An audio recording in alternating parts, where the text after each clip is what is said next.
60 fit রাস্তার সাথে এটা রাজুকের রাস্তা, 17 নম্বর সেক্টর সি ব্লক রাজুকের রাস্তা, 60 ফিট রাস্তা। এই আছে জমি, এই হচ্ছে জমি 18.5 কাঠা।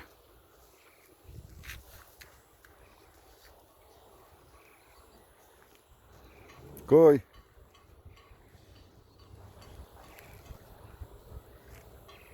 আমি আপনার নিজে, আপনি আমার নেন।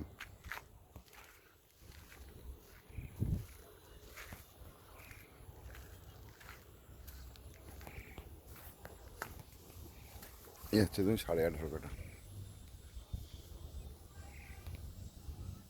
অবশ্যই মিরপুর ডিএসএস এর ওয়াল, ছোট্ট একটা খাল আছে, তার সাথে মিরপুর ডিএসএস ওয়াল। এই হচ্ছে জমি।